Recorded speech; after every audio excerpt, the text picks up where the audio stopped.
एक बालक की गाय रोज दूध दुहने के समय कहीं चली जाती थी। उस बालक को अक्सर भूखा रहना पड़ता था। इसलिए एक दिन वो गाय के पीछे पीछे गया और देखा गाय एक ऋषि के आश्रम में जाकर एक शिवलिंग पर अब अपने दूध से अभिषेक करने लगी।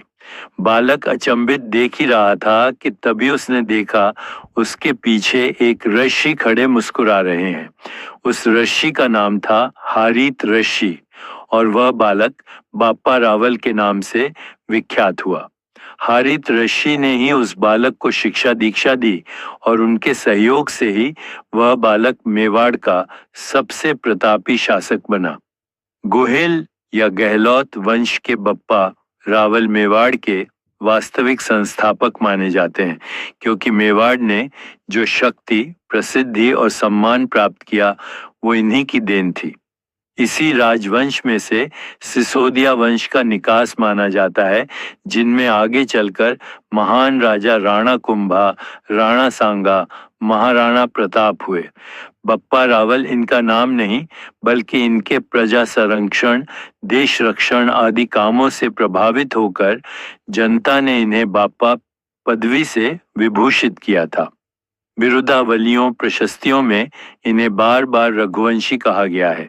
इनका जन्म मेवाड़ के नागदा में हुआ था।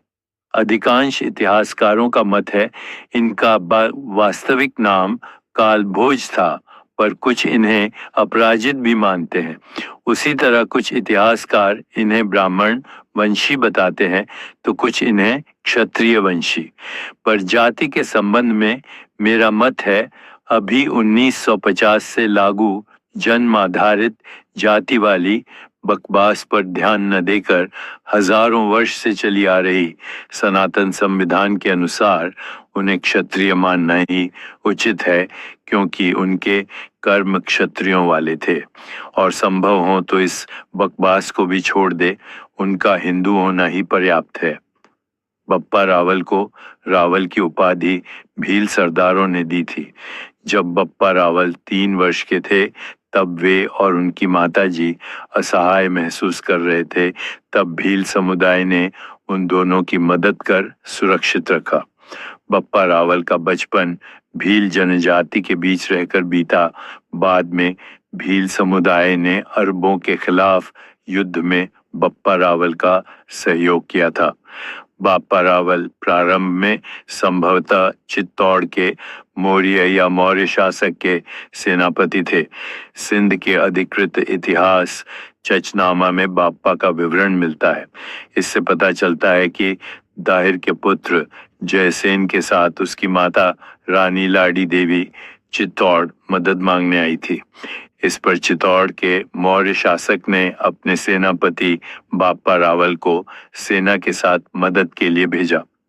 पर मेवाड़ के मौर्य शासक मानमोरी या मानसेह मौर्य अरबों के विरुद्ध संघर्ष के प्रति उदासीन या असक्षम साबित हो रहा था।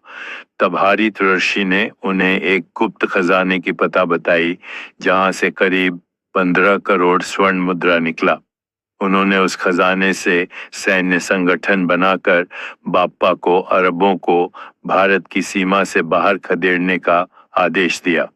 बाप्पा ने से इस कार्य में बाधा बन रहे मानमोरी को मारकर या हराकर चित्तौड़ दुर्ग को हस्तगत कर लिया और 12,72,000 सेनाओं का विशाल सैन्य संगठन तैयार किया। हारित ऋषि के आशीर्वाद से बप्पा महादेव के बहुत बड़े भक्त हुए। उनकी धर्म में इतनी रुचि थी कि जहां भी धर्म पर आघात होता वहीं पर बप्पा का कहर टूटता और उस जगह को पुनः सनातन में मिलाकर भगवा लहराते। उन्होंने उदयपुर के उत्तर में कैलाशपुरी में एकलिंग जी महाराज का मंदिर 734 ईस्वी में निर्माण करवाया, जो आज भी सीना तान कर खड़ा है। इसके निकट हारित ऋषि का आश्रम है। उन्होंने आदिवरा मंदिर का भी निर्माण करवाया।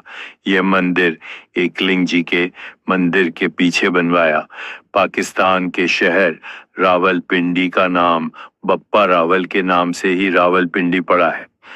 बाप्पा रावल गुर्जर प्रतिहार शासक नागभट्ट प्रथम और चालुक्य वंशी विक्रमादित्य द्वितीय के साथ मिलकर अरबों के विरुद्ध संगठन बनाकर युद्ध करना प्रारंभ किया।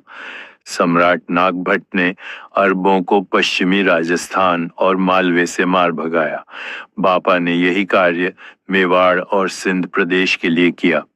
723 ईस्वी में अल जुनैद खलीफा का प्रतिनिधि बनकर जब भारत पर आक्रमण किया, तब बापा के नेतृत्व में गठबंधन सेना ने जुनैद की सेना को हराया और आगे बढ़कर आलोर को भी जीत लिया। इसके प्रमाण हमें चचानामा से मिलते हैं। पराजित जुनैद ने कश्मीर का रास्ता पकड़ा, लेकिन वहां भी उसे तत्कालीन शासक ललितादित्य मुक्तापीड़ के हाथों मार खाकर भागना पड़ा।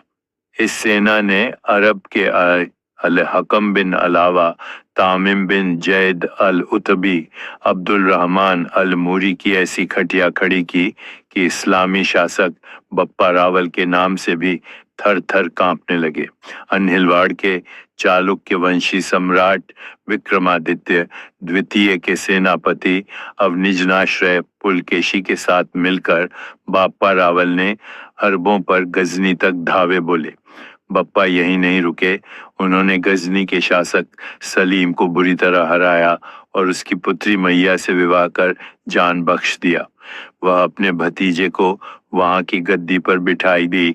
आइए, उन्होंने गांधार, तुरान, खुरासान और ईरान तक अपनी सत्ता का परचम लहराया और वहां भगवा राज कायम किया। उनके डर से अट्राय किया 18 मुस्लिम शासकों ने अपनी लड़कियों का ब्याह उनसे कर दिया था। इसके बाद तत्कालीन ब्राह्मणाबाद को कराची को केंद्र बनाकर भारतीय शासकों ने एक शासन व्यवस्था भी बनाई। इससे यहाँ पर तलवार के बल पर इस्लाम कबूल चुके क्षत्रियों को पुनः हिंदू बनाकर नए राजपूत वंश का गठन किया गया। इनके वंशज आज भी पाकिस्तान के सिंध प्रांत में नजर आते हैं।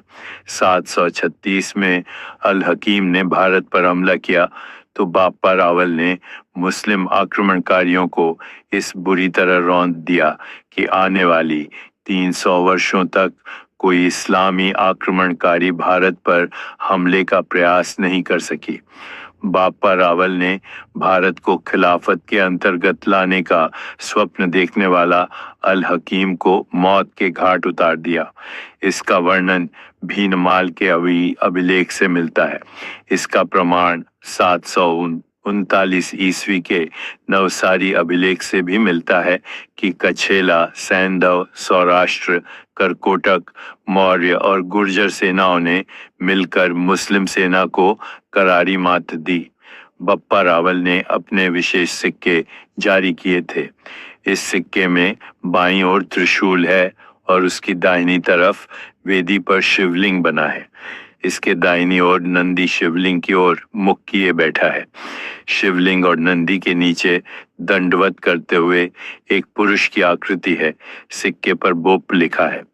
पीछे की तरफ सूर्य और छत्र के चिन्ह हैं जो उनके सूर्यवंशी होने के प्रमाण हैं।